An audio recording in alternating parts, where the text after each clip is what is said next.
Dear brothers and sisters who understand the reason why some of us spend the type of time we spend in driving these conversations around the development of the Southeast, I want to tell you that I don't take anything that you put into this project for granted. I don't take the fact that you spend your time. I don't take the fact that you make out time to listen to the ideas espoused in some of my videos, to engage me with respect to what you think about some of these thoughts of mine. I appreciate every one of you, and I want to tell you that I'm very, very grateful. So, some friends of mine were asking some questions, telling me, trying to remind me that Lagos is only Lagos because of the fact that it used to be the head of Nigeria state, and because it had some infrastructure it inherited from the former being the former capital of the Nigerian state,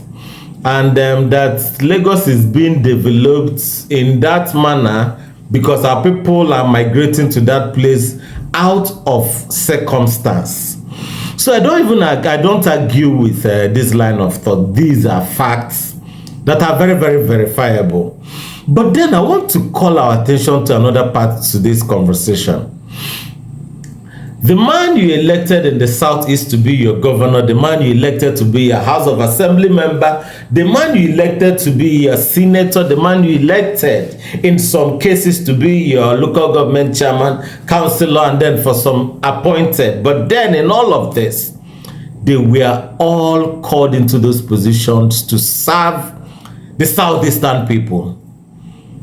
Why is it that they cannot come together, drive this conversation about why we must be given access to have our own ports and our own airports and our own seaports?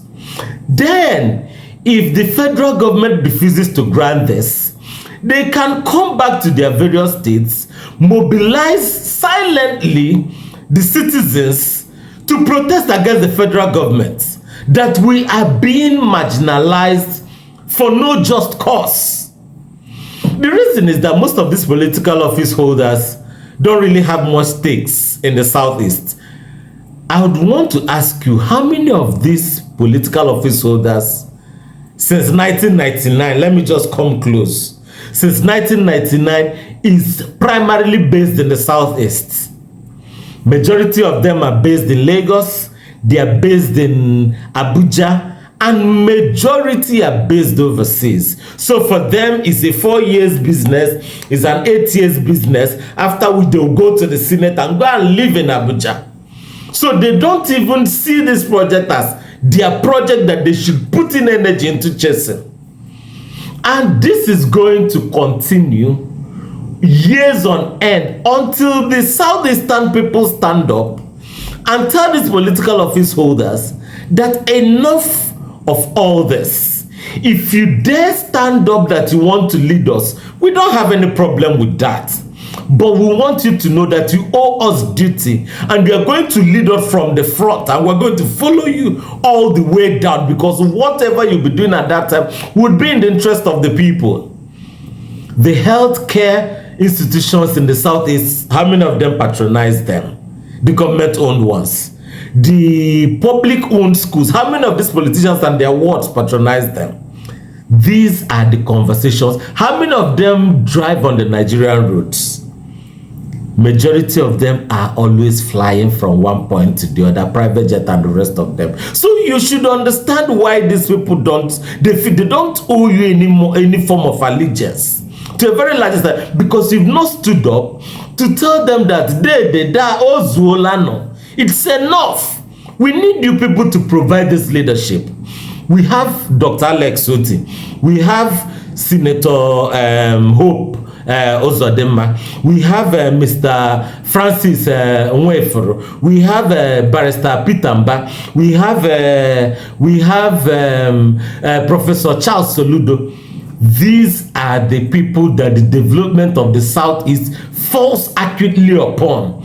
down to the senators and down to the members of the House of Representatives and down to the members of the state houses of assembly. Let nobody deceive you. If these men stand up and say, Ndị be anyị nọ ndị Southeast, oge mgbugbu ụwa, ta anyị nga gweta hendula anyị, these whole things will be sorted out. They are all keeping quiet because it does not really concern them. They use big generators. They have the best of SUVs. They have the best of security. Even down to these security issues you're having in the Southeast. I want you to know, President Bola Ahmed Tinubu is not entirely your problem. Your problem are the political office holders in the Southeast that have continuously refused to stand for something. This security is happening in the Southeast. They buy armored vehicles, they fly in the air, they come and they go. The both of us live here. We know where the whole thing pinches us the most. And yet you don't want to stand up. You don't want to act. You feel that it's best for us to talk about that the governor is my brother, is not my brother, that the person representing this place is my friend, is not my... Let us have these conversations around deliverables. If the Southeast political leaders stand up today and call the young people and tell us in sincerity, not manipulation, that these are the problems and that we need to find solution to it, I bet you things will change almost immediately. But they don't care. All they want is for their own interest. Why don't you act?